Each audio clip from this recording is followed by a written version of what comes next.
നമ്മൾ വായിച്ച സങ്കീർത്തന ഭാഗത്തേക്ക് കടന്നു വരാം. 44-ാം സങ്കീർത്തനം സുപരിചിതമായ ഒരു സങ്കീർത്തനമാണ്. കോരഹപുത്രന്മാരോട് രചിക്കപ്പെട്ട ഒരു സങ്കീർത്തനമാണ്. जो वचन संगीता पढ़ा 44 की तरफ आगे कोरा वंशों के द्वारा लिखा गया है. ഇവിടെ പറയുകയാണ്, ദൈവമേ പൂർവകാലത്ത് ഞങ്ങളുടെ പിതാക്കന്മാരുടെ നാളുകളിൽ നീ ചെയ്ത പ്രവൃത്തി അവർ ഞങ്ങളോട് വിവരിച്ചിരിക്കുന്നു. पहले परमेश्वर हमें अपने कानों से सुना है, हमारे बाप दादाओं ने हमसे वर्णन किया है कि तूने उनके दिनों में और प्राचीन काल में क्या काम किए. കോരഹപുത്രന്മാർ പറയുകയാണ്, ദൈവമേ പൂർവകാലത്ത് ഞങ്ങളുടെ പിതാക്കന്മാരുടെ നാളുകളിൽ നീ ചെയ്ത പ്രവൃത്തി അവർ ഞങ്ങളോട് വിവരിച്ചിരിക്കുന്നു. हमारे बाप दादाओं ने हमसे वर्णन किया है कि तूने प्राचीन काल में क्या क्या काम किए. അപ്പോൾ പൂർവകാലത്ത് ദൈവം എന്ത് ചെയ്തിട്ടുണ്ട്? पूर्व काल में परमेश्वर ने क्या किया? അത്ഭുതങ്ങൾ പ്രവർത്തിച്ചിട്ടുണ്ട്, अद्भुत काम किए परमेश्वर. ഇപ്പോൾ അങ്ങോട്ടൊന്നും നടക്കുന്നില്ല. लेकिन अभी भी उसमें कोई बदलाव नहीं. അതാ സങ്കീർത്തനത്തിന്റെ തുടർന്നുള്ള വാക്യങ്ങൾ കാണുന്നത്. लेकिन उसी को वचन के आगे वचन में देखते हैं. അവർ പറയുന്നുണ്ട്, ഞങ്ങൾ നിന്റെ വഴി വിട്ട് മാറിയിട്ടില്ല, ഞങ്ങൾ മറ്റൊരു ദോഷവും ചെയ്തിട്ടില്ല, പക്ഷേ ഞങ്ങൾ അയൽവക്കക്കാർക്കും ശത്രുവിനും എല്ലാവർക്കും ഒരു നിന്ദയായിരിക്കുകയാണ്. कहते हैं कि हमने तेरे वचन से दूर नहीं हुए, हमने कुछ गलत काम नहीं किया, लेकिन अभी हम पड़ोसियों की और शत्रुओं की निंदा का पात्र बने हुए हैं. ഈ പിതാക്കന്മാരെ പറ്റി നല്ലൊരു കാര്യം ഇവിടെ പറയുന്നുണ്ട്. पिताओं के पूर्व पिताओं के बारे में एक अच्छी बात वहां बता रहे हैं. അതെന്തെന്നറിയാമോ? क्या है वो? ദൈവം ചെയ്ത പ്രവൃത്തികൾ അവരുടെ തലമുറകളോട് അവർ വിവരിക്കുവാനിടയായി തീർന്നു. अपने बच्चों को बता रहा है. ഇന്ന് പകൽക്കാലം ദൈവം നമ്മുടെ ജീവിതത്തിൽ എന്തെങ്കിലും പ്രവർത്തിച്ചിട്ടുണ്ടെങ്കിൽ അത് തലമുറകൾക്ക് കൈമാറുവാനുള്ളതാണ് എന്ന് ദൈവത്തിന്റെ ആത്മാവ് ശക്തമായി വ്യക്തമായി ഓർപ്പിക്കുകയാണ്. कुछ किया है तो वो अपने बच्चों को बता के देना है करके हमारी जिम्मेदारी. അത് തലമുറകൾക്ക് മാത്രമല്ല, നമ്മളോട് ഇടപഴകുന്ന സകലരുടെയും അടുക്കൽ നാഥനെ ഉയർത്തുവാൻ വേണ്ടിയാണ് ദൈവം ചില അത്ഭുതങ്ങൾ നമ്മുടെ ജീവിതത്തിൽ, നമ്മുടെ തലമുറകളിൽ, നമ്മുടെ ഭവനത്തിൽ ദൈവം വെളിപ്പെടുത്തിയിരിക്കുന്നത്. बच्चों के साथ ही नहीं, लेकिन हर किसी के साथ जिसके साथ परमेश्वर में भेंट करवाता, हर किसी को परमेश्वर के कार्य को बताने का जिम्मेदारी प्रभु ने मैं सौंपा. 40-ാം സങ്കീർത്തനം പറയും, നീ എന്റെ നാവിൽ പുതിയ ഒരു പാട്ട് തന്നു. भजन संगीत में कहता है कि तूने मेरी जुबान पे एक नए അത് പാടുമ്പോൾ പലരും തന്റെ യഹോവയെ ഭയപ്പെട്ട് സ്തുതിക്കുവാനിടയായി. जब मैं गाऊंगा तो बहुत से लोग भय से प्रभु की स्तुति करने लगे. മറ്റുള്ളവരോട് കർത്താവിനെ പറ്റി പറയാൻ തിയോളജി പഠിക്കണമെന്നില്ല, ബൈബിൾ സ്കൂളിൽ പോകണമെന്നില്ല. നമ്മുടെ ജീവിതത്തിൽ ദൈവം ചെന്ന അനുഭവങ്ങൾ നമ്മൾ പങ്കുവെക്കുവാൻ തയ്യാറായാൽ, ഒരു പ്രാവശ്യം പങ്കുവെച്ചുകൊണ്ട് ഒരുപക്ഷെ ഒന്നും നടന്നില്ലെന്ന് വരാം, എന്നാൽ തുടർമാനമായി യേശുവിനെ ഉയർത്തുവാൻ തയ്യാറായാൽ ഒരിക്കൽ അവർ നിങ്ങളോടൊപ്പം നിങ്ങൾ ഇരിക്കുന്ന പായിൽ വന്നിരുന്ന് ദൈവത്തെ ആരാധിക്കുമെന്നാണ് അത് പറഞ്ഞതിന്റെ അർത്ഥമെന്ന് ഇന്ന് പകൽക്കാലം മനസ്സിലാക്കി ദൈവത്തിന് മഹത്വം കൊടുക്കുവാൻ തയ്യാറാകുക. सुसमाचार बांटने के लिए आपको बाइबल कॉलेज में जाकर थियोलॉजी पढ़ने की जरूरत नहीं. प्रभु ने आपके जीवन में जो किया है वो दूसरों से बांटने को तैयार हो जाए. एक बार बांटेंगे तो शायद कुछ फर्क आपको दिखाई देगा, लेकिन निरंतर करते रहे, एक दिन वो आपके साथ में आकर परमेश्वर की आराधना करेगा. നീ ചെയ്ത പ്രവൃത്തി അവർ ഞങ്ങളോട് വിവരിച്ചിരിക്കുന്നു. और तूने जो काम किए हमारे पूर्व पिताओं ने हमसे बताया करके. ദൈവം ചെയ്തത് വിവരിച്ചു കൊടുക്കാൻ വേണ്ടിയാണ് നമുക്ക് ചെയ്തത്. तो परमेश्वर ने जो किया है उसको दूसरों को बता के देना. 10 പ്രാവശ്യം അവരോടൊന്ന് വിവരിച്ചേ, 10 बार उनको बोलिए, പിന്നെ പറയണ്ട. फिर बोलने की जरूरत ഒരു പ്രാവശ്യം വിവരിച്ചേ, एक बार बोलिए. അവർ പിന്നെ പറയും ഞങ്ങൾക്ക് വേണ്ടി പ്രാർത്ഥിക്കണമെന്ന്. वो कहेंगे हमारे लिए प्रार्थना करो. നമ്മൾ വിവരിക്കാതിരുന്ന എങ്ങനെ കാര്യം നടക്കുന്നത്? अगर हम बोलेंगे नहीं तो कैसे वो जानेंगे? നമ്മുടെ തലമുറകളോട് വിവരിക്കണം. हमारे बच्चों को बताना. നമ്മൾ എങ്ങനെ ഇവിടെ എത്തി എന്നുള്ളത് അവരറിയണം. हम यहाँ तक कैसे पहुंचे, കഷ്ടപ്പാടുകളുടെ വഴികൾ അവരറിയണം. कष्ट के रास्तों को वो जानना. ഉപവാസത്തിന്റെ വഴികൾ അവരറിയണം. उपवास के रास्तों को വേദനയുടെ വഴികൾ അവരറിയണം. दर्द के रास्ते में जानने. ഈ കാണുന്നതെല്ലാം ഒരു നിമിഷം കൊണ്ട് കൂണ് പൊട്ടി മുളരുന്നത് പോലും വന്നതല്ല. ഇതിന്റെ പിന്നിൽ ദിനരാത്രങ്ങൾ കരഞ്ഞതോ, ദിനരാത്രങ്ങൾ ഉപവസിച്ചതോ, ദിനരാത്രങ്ങൾ ശത്രുവിനോട് മല്ലിട്ടതുമായ ഒരു ചരിത്രമുണ്ടെന്ന് തലമുറ അറിയണോ. അതെന്തിനെന്നറിയാമോ? നമ്മൾ മൺമറഞ്ഞാലും അവർ ദൈവസന്നിധിയിൽ നിൽക്കുവാനിടയായിട്ടുണ്ട്. ये सब जो दिखाई दे रहा है वो एक रात में नहीं आया, लेकिन उसके पीछे जो कठिन परिश्रम किया है, जो भूख में रहे, जो उपवास किया है, वो सबके द्वारा यहाँ तक पहुंचे करके उनको बताना था कि क्यों कि अगर हम मर भी जाए तो हमारे बच्चे जो है इसी परमेश्वर के पीछे चलते रहे. അടുത്ത തലമുറ ഇവരാണ്. अगली पीढ़ी यही लोग हैं. നമ്മുടെ സമയം ഏകദേശം ഒക്കെ കഴിയാറായി. हमारा समय तो खत्म हो जाएगा. പക്ഷേ ഈ ബാറ്റൺ കൈമാറാനുള്ള തലമുറകളാണ് നമ്മുടെ മുമ്പിൽ ഇരിക്കുന്നവർ ഓരോരുത്തരും. लेकिन ये मशाल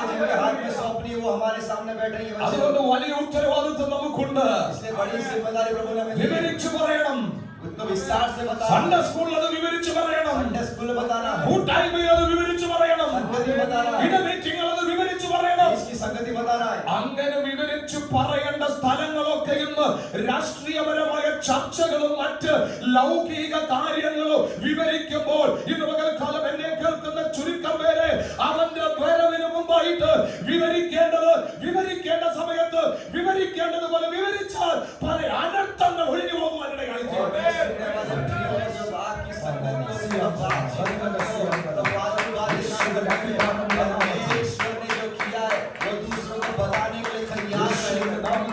ദൈവത്തെ ഭയമില്ലാത്ത ഒരു തലമുറ എന്തുകൊണ്ടാണ് എഴുന്നേൽക്കുന്നത്? परमेश्वर का भय न मानने वाली एक पीढ़ी क्यों तैयार है? ആരാധനയോട് താല്പര്യമില്ലാത്ത ഒരു തലമുറ എന്തുകൊണ്ടാണ് എഴുന്നേൽക്കുന്നത്? आराधना में रुचि नहीं है, ऐसे അവരോട് വിവരിക്കുവാൻ ആരുമില്ലാഞ്ഞിട്ടാണ്. उनको बोल के देने के लिए कोई नहीं അവര് കാണുന്നത് രാഷ്ട്രീയമാണ്, वो केवल राजनीति അവർ देखते हैं, കാണുന്നത് തമ്മിൽ തല്ലാണ്. आपस में लड़ाई झगड़े देखते हैं। ഇന്ന് രാത്രി ഇന്ന് പകൽക്കാലം ഒരു പുതിയ തീരുമാനത്തിന് എത്ര പേർ തയ്യാറാണ്? राष्ट्र में एक नया निर्णय लेना है। ഹല്ലേലൂയ. കഴിഞ്ഞ ദിവസം മീഡിയയിലൂടെ വന്നപ്പോൾ ഒരു കാര്യം പറയുവാനിടയായി. ദേവദാസന വീട്ടിൽ ചെന്നപ്പോൾ അതിന്റെ പിക്ചർ എടുത്തിടുവാനിടയായി. ഇവിടെ സന്നിഹിതരല്ലാത്ത ഒരാളുടെയും കുറ്റം പറയരുതെന്ന് അവിടെ എഴുതി വെച്ചു. जब बीजी अंकल पिछले दिनों में आए थे और मैं उनके घर में गया था, उनके दीवार को लगा कि यहाँ पर हमारे बीच में जो व्यक्ति उपस्थित नहीं है उसकी बुराई ना करें। നമ്മുടെ കുഞ്ഞുങ്ങളുടെ മുമ്പിൽ വിവരിക്കേണ്ടത് മറ്റുള്ളവരുടെ പരദൂഷണങ്ങളല്ല, മറ്റുള്ളവരുടെ കുറവുകളല്ല, മറിച്ച് കുറവ് പരിഹരിക്കുന്ന സർവശക്തനായ ദൈവം ചെയ്ത ഉപകാരങ്ങളെ വർണ്ണിച്ച് അത് അവരുടെ ഹൃദയങ്ങളിൽ പതിയട്ടെ. और हमारे बच्चों के सामने हम दूसरों की बुराई ना करते, लेकिन बुराइयों को दूर करने वाले परमेश्वर की महानता का विवरण अपने बच्चों के सामने ചില करें। തീരുമാനങ്ങളുടെ പകലാകണം ഈ പകൽ. कुछ निर्णय लेने ഉപവാസ का दिन പ്രാർത്ഥന है। അവസാനിച്ചിട്ടില്ല കേട്ടോ. उपवास की प्रार्थना खत्म नहीं, മണിക്കൂറുകൾ ഇനി ബാക്കിയുണ്ട്. घंटे बाकी है। ഉപവാസം തീർന്നത് കൊണ്ടെല്ലാം തീരരുത്. उपवास खत्म हो गया, सब कुछ खत्म हो गया। യോവേലിന്റെ പുസ്തകത്തിൽ ആവർത്തിച്ച് നമ്മൾ കേട്ടതുപോലെ ചിലടത്തുനിന്നൊക്കെ മനം തിരിയുവാൻ തയ്യാറാകട്ടെ. वचन में सुना कि कुछ कुछ मन फिराव बाकी है, ചിലടത്തുനിന്നൊക്കെ യൂട്ടേൺ എടുക്കാൻ തയ്യാറാകട്ടെ. कुछ कुछ यू टर्न बाकी है। ഇത് യൂട്ടേൺ എടുക്കാൻ പറ്റിയ ഒരു സമയമാണ്. ये यू टर्न लेने का समय है। ചില മണിക്കൂറുകൾ മാത്രമേ ഉള്ളൂ. कुछ घंटे ही और हैं। ഇന്ന് പകൽ അതിനെ ഏൽപ്പിച്ചു കൊടുത്താൽ आज किसी को उसको समर्पित करें। മനഃപൂർവ്വം ചിലടത്തു നിന്ന് തിരിയാൻ തയ്യാറായാൽ, अगर मन से कोई फिरने को तैयार മനഃപൂർവ്വം ചിലടത്തു നിന്ന് തിരിയാൻ തയ്യാറായാൽ, जानबूझकर उन रास्तों से वापस लौट ഇന്ന് जाए। രാത്രിയിൽ മനഃപൂർവ്വമായിട്ട് സ്വർഗം നിന്നെ അനുഗ്രഹിക്കുവാനിടയായി തീരും. जानबूझकर स्वर्ग आपको अनुग्रहित करेगा। നമ്മൾ മനഃപൂർവ്വമായി ചെയ്താൽ, हमें पूरे मन से करना നമ്മൾ है। സ്വയം മനസ്സാൽ ചെയ്താൽ अपने मन से करते हैं സ്വർഗവും മനഃപൂർവ്വമായി ചെയ്യും. तो स्वर्ग भी अपने पूरे मन से देता है। ഞാൻ വിവരണത്തിലേക്ക് കടക്കുന്നില്ല. मैं विस्तार में नहीं जा എന്റെ रहा, വിഷയം അതല്ല. मेरा विषय वो नहीं। അടുത്ത പറയാണ്, ഞങ്ങളുടെ ചെവി കൊണ്ട് ഞങ്ങൾ കേട്ടുമിരിക്കുന്നു. वो कहता है हमने अपने कानों से सुना। ആരാ പറയുന്നത്? कौन बोल रहा है? പിന്തലമുറക്കാരാ പറയുന്നത്. नई पीढ़ी बोल रही है। പൂർവ്വപിതാക്കന്മാരെന്ന് കേട്ടത് അവരെ സ്വന്തം ചെവി കൊണ്ട് കേട്ടതാ. पूर्व पिताओं ने जो कहा है इन्होंने अपने खुद के कान से सुना। രണ്ടാമത് പറഞ്ഞ് വേറൊരാൾ പറഞ്ഞറിഞ്ഞതല്ല, दूसरे किसी के द्वारा नहीं सुना, അവരുടെ സ്വന്തം ചെവി കൊണ്ട് കേട്ടു. उन्होंने खुद के कानों से सुना। കഴിഞ്ഞ ദിവസം ഒരു കർത്താവിന്റെ ദാസൻ ഇവിടെ വന്നപ്പോ പറയുവാനിടയായി, पिछले दिनों में एक परमेश्वर दास यहाँ पे आकर बोले തന്റെ ഭാര്യ പ്രസവിക്കയില്ല എന്ന് വൈദ്യശാസ്ത്രം പറഞ്ഞു. उनकी पत्नी बच्चा जन्म नहीं पाई करके भाई ये मेडिकल साइंस कह रहा है। എന്നാൽ ദൈവശാസ്ത്രം അത് തിരുത്തി കുറിച്ച് ഉദരത്തിൽ ഒരു കുഞ്ഞു പിറന്നപ്പോൾ അല്ലെങ്കിൽ ഉദരത്തിൽ വഹിക്കുമ്പോൾ തന്നെ അവര് കിടക്കുന്ന ബെഡിന്റെ സൈഡിലൊക്കെ എന്തോ സ്പീക്കർ വെച്ചിട്ട് രാത്രിയിൽ അവർ ഉറങ്ങുമ്പോൾ ദൈവത്തിന്റെ വചനം കേൾപ്പിക്കുമായിരുന്നു. लेकिन उस मेडिकल साइंस की बात को नकारते हुए पवित्र ഇന്ന് शास्त्र രാത്രി की बात പകൽക്കാലം നിങ്ങൾ എന്റെ കൂടെ വരണമെന്ന് ഞാൻ ഓർപ്പിക്കുകയാണ്. मेरे साथ में आइएगा। യേശുവിന്റെ നാമത്തിൽ കൂടെ വരണമേ. വചനത്തിനകത്ത് ശക്തിയുണ്ട്. वचन में शक्ति है। വചനം പ്രബലപ്പെടുമെന്നാണ് നമ്മൾ കേട്ടത്. वचन प्रबल है करके വചനം പരക്കുമെന്നാണ് നമ്മൾ കേട്ടത്. ഇന്ന് പകൽക്കാലം ചെവിയുള്ള കുഞ്ഞുങ്ങളുടെ കാതുകളിലേക്ക് നമ്മൾ ഓതിക്കൊടുക്കേണ്ടത് ലൗകിക കാര്യങ്ങളല്ല, അതിലുപരിയായി ദൈവ വചനത്തിന്റെ ഗുപ്തമായ കാര്യങ്ങൾ ഓതിക്കൊടുത്ത് അവർ മറന്നാല് അവരുടെ ഹൃദയത്തിൽ വചനം ക്രിയ ചെയ്യുവാൻ हमारे बच्चों के कान में संसार की गंदगी नहीं भरना, लेकिन परमेश्वर का वचन बनना जो उनके हृदय में संग्रहित होता रहे। പിതാക്കന്മാർ മരിച്ചുപോയി, തലമുറകൾ പറയുക അന്ന് ഞങ്ങളുടെ പിതാക്കന്മാർ ഞങ്ങളുടെ ചെവികളിൽ പറഞ്ഞത് ഞങ്ങൾ ഇന്നും ഓർക്കുന്നു എന്ന്. पूर्व पिता मर गए लेकिन उन्होंने जो कहा ये इस पीढ़ी को अपने कानों से याद है कि हमने अपने कानों से सुना है। അടുത്ത വാക്യമാണ് എന്റെ വിഷയം. अगला वचन है मेरा विषय। നിന്റെ കൈ കൊണ്ട് നീ ജാതികളെ പുറത്താക്കി, तूने अपने हाथ से जातियों को निकाल दिया ഇവരെ നട്ടു. और इनको वहां बसाया। അപ്പൊ നോക്കിക്കേ, ജാതികളെ പുറത്താക്കി जातियों को दूर करके ആരെ നട്ടു? किसको बसाया? ദൈവത്തിന്റെ മക്കളെ നടുവാനിടയാക്കി. परमेश्वर की संतान को बसाया वहां पे। ഈ ആലയം പോലും ഒരുപക്ഷെങ്കിൽ ഈ സ്ഥലമൊക്കെ ജാതികളിൽ ഇരുന്നതായിരിക്കാം. ये जगह भी हो सकता है जातियों के हाथ में रही, മൂർത്തികളെ ആരാധിക്കുന്നവരുടെ കയ്യിലിരുന്നതായിരിക്കാം. मूर्तियों की आराधना करने वाले के പക്ഷെ അവരെ ദൈവം പുറത്താക്കി. लेकिन उनको परमेश्वर ജീവനുള്ള ദൈവത്തെ ആരാധിക്കുന്നവരെ ഇവിടെ ദൈവം നടുവാനിടയായി. ഇന്ന് പകൽക്കാലം ചിലതിനെയൊക്കെ പുറത്താക്കിയിട്ട് നിന്നെ ദൈവം ചിലടത്ത് നട്ടിട്ടുണ്ടെങ്കിൽ അത് ഫലം കഴിക്കാൻ വേണ്ടിയാ നട്ടിട്ടുള്ളത്. ഇന്ന് പകരം തിരിച്ചറിയട്ടെ, ഇനി സമയം അധികമില്ല. നട്ടത് ഫലം കഴിപ്പാനാ, जो लगाया है वो फल लाने के लिए, നട്ടത് ഫലം കഴിപ്പാനാ. लगाया है फल लाने के लिए। പറയുകയാണ്, ഞങ്ങളുടെ നിന്റെ കൈ കൊണ്ട് तेरे हाथों से നീ ജാതികളെ പുറത്താക്കി. तूने अपने हाथों से जातियों को निकाल നിന്റെ दिया, കൈ കൊണ്ട് तूने अपने हाथों से നീ ഞങ്ങളെ നട്ടു. तूने हमें यहाँ बसाया നട്ടു. बसाया। ഇന്ന് പകൽക്കാലം എത്ര പേര് വിശ്വസിക്കുന്നു ഞാൻ ആയിരിക്കുന്നിടത്ത് ദൈവം എന്നെ നട്ട? कितने लोग विश्वास करते हैं जहाँ हूँ प्रभु ने मुझे वहाँ बसाया। ആരോ പറഞ്ഞിട്ട് ഞാൻ വന്നതല്ല, बोलने से नहीं आया, ആരോ അയച്ചിട്ട് ഞാൻ വന്നതല്ല. भेजने से नहीं आया, എന്നെ ഒരുവൻ നട്ടതാ. मुझे किसी ने यहाँ നീ बसाया। ജോലി ചെയ്തിടത്ത് ദൈവം നിന്നെ നട്ടതാ. हाँ, तो नौकरी करने वाला നീ പാർക്കുന്നിടത്ത് ദൈവം നിന്നെ നട്ടതാ. मेरा നിന്റെ തലമുറകൾ പഠിക്കുന്നിടത്ത് ദൈവം അവരെ നട്ടതാ. यहाँ बच्चे पढ़ रहे प्रभु ദൈവത്തിന്റെ അനുവാദം കൂടാതെ, प्रभु की इच्छा के बगैर ദൈവത്തിന്റെ പെർമിഷൻ കൂടാതെ നിന്നെ അവിടുന്ന് പിടിച്ചെടുക്കാൻ കഴിയത്തില്ല. കുഞ്ഞെ, वहाँ से उखाड़ नहीं എത്ര सकते। പ്രതികൂലം വന്നാലും, इतनी प्रतिसंधि आ- എത്ര പ്രതിസന്ധി വന്നാലും इतने संकट में നിനക്ക് പറയാനൊരു വീടുണ്ട്, നിനക്ക് പറയാനൊരു വ്യക്തിയുണ്ട്. അവനാണ് യേശു, അവനാണ് രാജാവ്. അവൻ രാജ്യവാദം കൂടാതെ നിന്നെ പിടിതെടുത്ത് ഒരു പിശാചിന് കഴിയത്തില്ല. യേശുവിന്റെ അധികാരമുള്ള നാമത്തിൽ ചിലതിനെയൊക്കെ പുറത്താക്കിയിട്ട് നിന്നെ അവിടെ നട്ടതാണെങ്കിൽ നട്ടവന് ഉദ്ദേശമുണ്ട്. किसी किसी को बाहर निकाल के तुझे यहाँ पे लगाया तो लगाने के पीछे एक उद्देश्य है। ചിലതിനെ പുറത്താക്കിയിട്ടാ ദൈവം നട്ടത്. किसी को हटाकर तुझे लगाया, ഒരു യോഗ്യതയില്ലായിരുന്ന സ്ഥാനത്ത്, कोई योग्यता नहीं ഒരു थी, അർഹതയുമില്ലാത്ത സ്ഥാനത്ത് कोई डिजर्व नहीं था, അങ്ങനെ ഒരു സംഭവം അവിടെ ഇല്ലായിരുന്നു. ऐसे वहाँ पे था ही नहीं, അങ്ങനെ ഒരു സാധ്യത അവിടെ ഇല്ലായിരുന്നു. ऐसे एक संभव हो नहीं सकता അത് था। ആരോ ഹോൾഡ് ചെയ്തുകൊണ്ടിരുന്നതാ. किसने पकड़ रखा था? അവിടെ ആരോ ഇരുന്നതാ. वहाँ पे कौन बैठा था? പക്ഷെ അവരെ പുറത്താക്കി. उनको हटाकर ആർക്കു വേണ്ടി? इसके लिए പ്രാർത്ഥിക്കുന്നവന് വേണ്ടി, प्रार्थना करने वाले, രക്തത്താൽ വീണ്ടെടുക്കപ്പെട്ടവന് വേണ്ടി. लहू से जो छुड़ाएगा उनके लिए, അവരെ നട്ടു. उनको बसाया। വാഗ്ദത്തമുള്ളവനെ നട്ടു. जिसके पास वायदा था उसको लगाया, ദർശനമുള്ളവനെ നട്ടു. दर्शन था उसको लगाया, ഉള്ളവനെ നട്ടു. उदाहरण था उसको लगाया। എന്തിനറിയാമോ? तो നിന്റെ വാഗ്ദത്ത നിവർത്തീകരണം നടക്കുവാൻ, मेरे वायदे पूरे നിന്റെ हुए, കൃപ ജ്വലിക്കുവാൻ, मेरे द्वारा के वरदान पूरे हुए, അവിടെ ഉള്ളവരെ കർത്താവിനെ അറിയുവാൻ. और दूसरे को जान पाए। यस, പകൽക്കാലം ദൈവം നിന്നെ നട്ടതിന്റെ ഉദ്ദേശമാണ് ഞാൻ പറയുന്നത്. परमेश्वर के जो रोकने का उद्देश्य बता ദൈവം നിന്നെ നട്ടതിന്റെ ഉദ്ദേശമാണ് ഞാൻ പറയുന്നത്. परमेश्वर के बताने का उद्देश्य बता रहा हूँ। Glory to God. ഈ കഴിഞ്ഞ ദിവസങ്ങളിൽ കേട്ട വചനം അതല്ലേ? इसलिए जब हमने ये वचन सुना, ഫലം കായ്ക്കണം. फल लाना, ഫലം കായ്ക്കാൻ വേണ്ടിയാ തെരഞ്ഞെടുത്തത്. फल लाने के लिए ഫലം കായ്പാൻ വേണ്ടിയാ നട്ടത്. फल लाने के लिए हमको लगाया, അവർ കൂടെ പുറത്താക്കിയിട്ട് അവരെ നട്ടു. वहाँ पे हटाकर उनको लगाया। അടുത്ത വാക്യം, നീ വംശങ്ങളെ നശിപ്പിച്ചു, तो देश देश को वहाँ से ഇവരെ പരക്കുമാറാക്കി. और इनको फैला दिया। ചിലതിനെ നശിപ്പിച്ചിട്ട് ദൈവം ഇവരെ പരക്കുമാറാക്കി. किसी को हटाकर इनको फैलाया। ഇവരുടെ ഐഡന്റിറ്റി എന്തോ ആയിരുന്നു? उनकी उनकी पहचान क्या थी? ഇവരാരായിരുന്നു? ये लोग कौन थे? അടിമകളായിരുന്നു.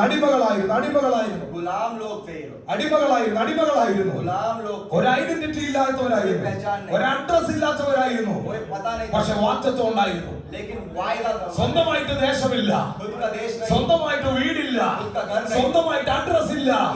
പക്ഷെ ഒന്നുണ്ടായിരുന്നു, സ്വന്തമായിട്ടൊരു ദൈവം ഉണ്ടായിരുന്നു, एक परमेश्वर, സ്വന്തമായിട്ടൊരു വാഗ്ദത്തം ഉണ്ടായിരുന്നു. एक वायदा था परमेश्वर। ഇന്ന് പകരം നിന്റെ മക്കൾ ഒന്നുമില്ലെങ്കിലും आज भी तेरे पास कुछ भी ना, അഖിലാണ്ടത്തെ ഉളവാക്കിയ സർവശക്തൻ നിന്റെ പക്ഷത്താണെങ്കിൽ और सब कुछ बनाने वाला परमेश्वर तेरे साथ है। നിനക്കത് മാത്രം മതി സമ്പാദ്യം. तुझे वो काफी है, നിനക്കത് മാത്രം മതി സമ്പാദ്യം. वो संपत्ति काफी है।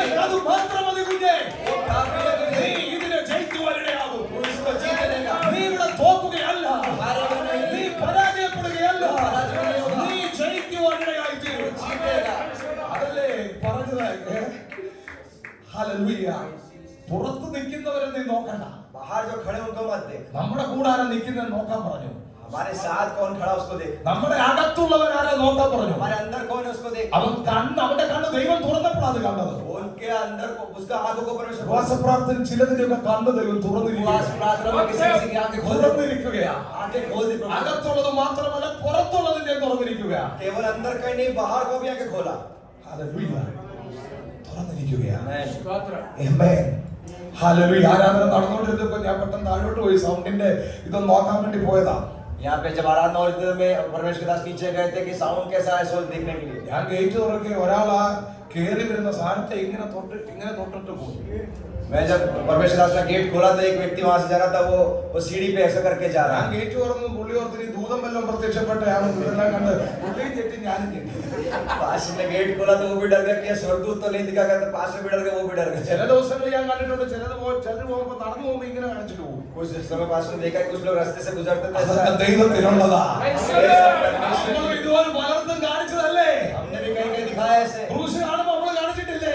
उसको देखकर हमने भी किया है। പക്ഷെ അകത്ത് വരുത്തി ദൈവം. लेकिन प्रभु ने अंदर लेके आया, ഹല്ലേലൂയ. അതൊക്കെ തുടക്കമാണ്. वो सब दूर होगा। ദേശത്തെ ദൈവം തൊട്ടിരിക്കുകയാണ്. देश का प्रभु ने छुआ, ദേശത്തെ ദൈവം ഇളക്കിയിരിക്കുകയാണ്. പാകിസ്ഥാനത്തെ ദൈവം ഇളക്കിയിരിക്കുകയാണ്. ചങ്ങലകൾ അഴിഞ്ഞിട്ടുണ്ട്. ഭരണാധിപർ യേശുവിനെ അറിയുവാൻ കഴിവുള്ളവർ.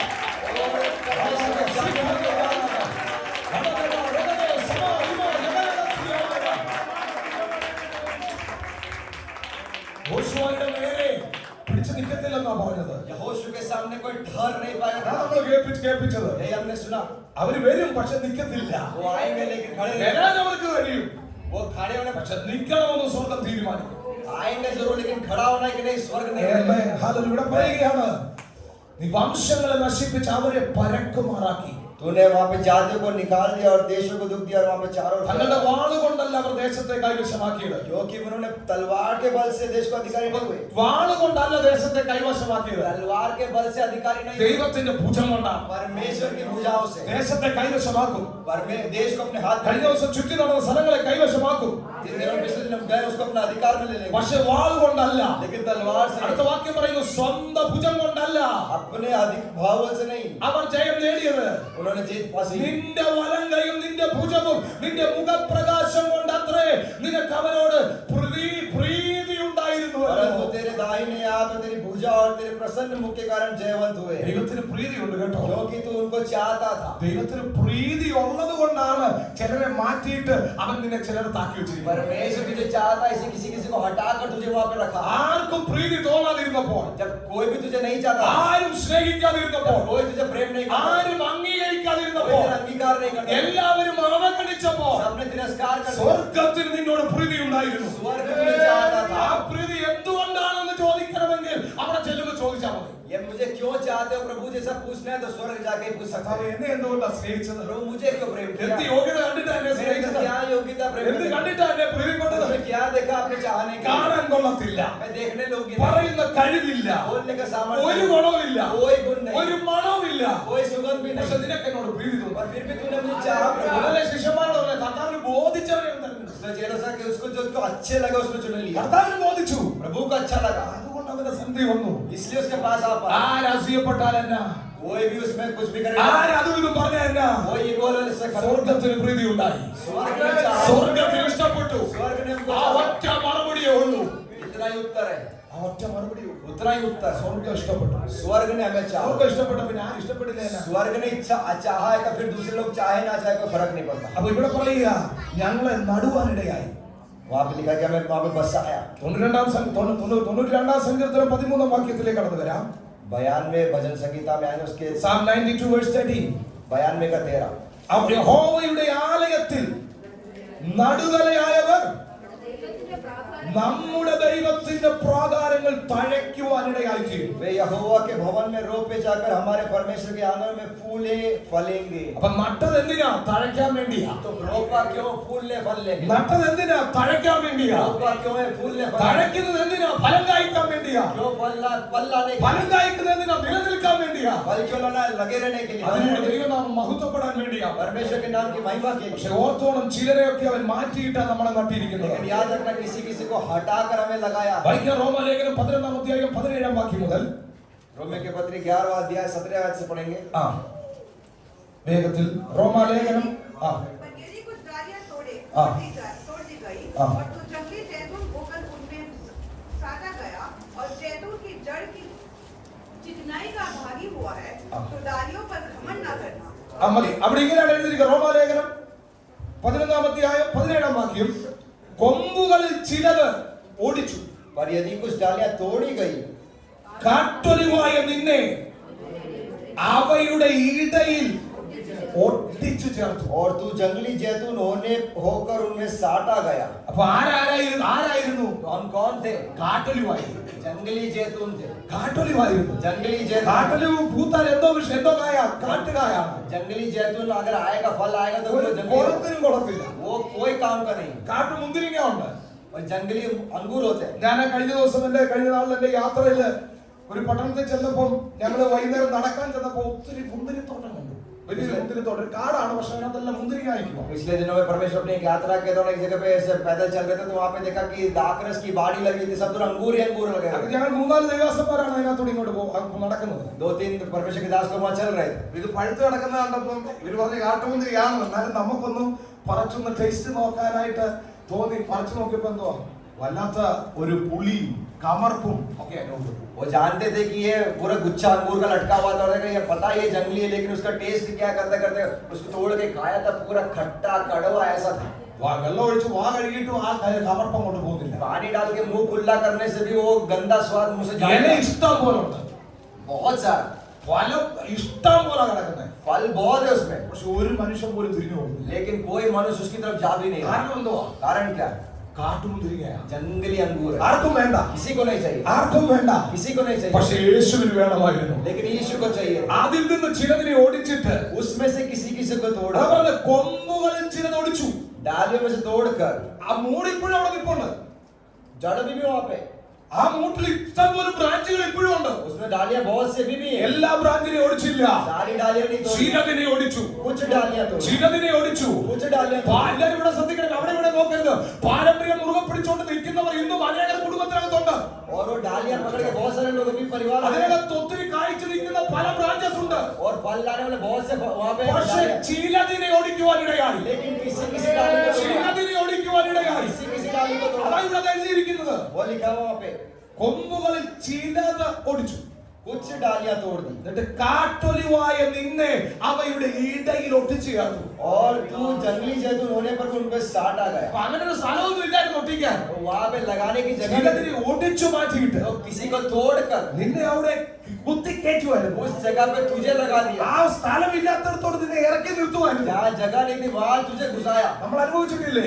हमने अनुभव किया है പലപ്പോഴും बहुत बार. ഒരു സാധ്യതയും ഇല്ലായിരുന്നിട്ടും कोई संभव नहीं था, നമുക്ക് വേണ്ടി മാത്രം हमारे लिए केवल ഒരു സാധ്യത ഒരുങ്ങിയതുപോലെ वहां पर एक संभव तैयार कर അതുപോലാണ് दिया. കർത്താവിന്റെ പദ്ധതിയും ഇവിടെ. वैसी ये परमेश्वर की योजना है. എന്നിട്ട് അടുത്ത വാക്യം പറയും, ഒരു മരത്തിന്റെ ഫലപ്രദമായ വേരിന് പങ്കാളികളായി തീർന്നു. और जैतून की जड़ की चिकनाई का भागी हुआ. എന്തിനാ ഒട്ടിച്ചത്? क्यों लगाया वहां पे? ചിലതിന്റെ ഒക്കെ പങ്കാളികളായി തീരുവാൻ. किसी किसी का भागी बनने के लिए. എന്നിട്ട് പറയുക, കൊമ്പുകളുടെ നേരെ പ്രശംസിക്കരുത്. और डालियों पर घमंड न करना. പ്രശംസിക്കുന്നുവെങ്കിൽ നീ വേരിനെ അല്ല, വേർ നിന്നെ അത്ര ചുമക്കുന്നതെന്ന് ഓർക്കുക.